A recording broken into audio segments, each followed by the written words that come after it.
Alright, so sagutin natin yung question ni Dwight. Goods po ba with the band? And he's referring to this pick-up na pinakita ko, no?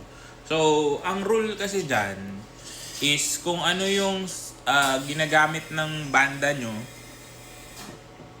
dapat ganon ka din. So, kung naka-plug in ka, kung naka-line in silang lahat, magla-line in ka din. Diba? Yun yung maganda. Ngayon, kung acoustic lahat, tapos nakatutok mic, as much as possible, paparehasin nyo lang. Para yung quality ng sound nyo, pare-parehas. So, kung nakatutok mic yung guitars mo, kahit na meron ka nito, mas advisable, para sa akin opinion ko lang naman, mas advisable na tumuto ka na lang din ng dynamic sa violin mo. Ngayon, tandaan nyo, pag tututo kayo ng mic sa instrument, dapat sa F-holes nakatusok. No? Pero kung kuwari, lahat sila naka-line in, kahit acoustic, no? Dito, mas maganda, mag-line in ka din para mas madali balansehin. Kasi mahirap din mag-balance kapag yung iba-iba kayo ng configuration. Ngayon, kung electric naman yung kasama mo, yun, kailangan gumamit ka din ng effects para ma-compromise yung iyong playing. So, laging ganun para at least may options ka. And of course, i-check nyo sa sound system ng event nyo kung kaya nila i-provide yung mga kailangan nyo.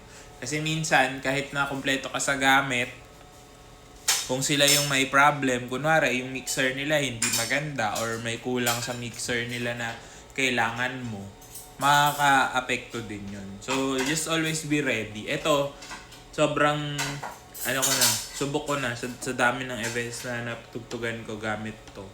Okay na okay siya, no? Whether I'm with of course, kuwari, string quartet naman. Tapos lahat kayo pwedeng line in, edi okay. Or kung walang gadget yung isa, minsan kailangan nyo mag-compromise kasi at the end of the day, mas importante na balance yung sound nyo kesa yung naririnig ka tas yung iba natatabunan mo. No, hindi naman ang pagtugtog kasi with a group means that balanced lahat in a way, lahat naririnig, lahat nagko-contribute. So ganun ng mindset when it comes to using gadgets for me. Okay? Pero ito, reliable naman siya. So far, wala naman ako nagiging problems. Minsan ikaw ang sisisihin, pero minsan sila ang may problema. Okay? So ayan, check nyo sa Yellow Basket ko. Sana nakatulong. Good luck.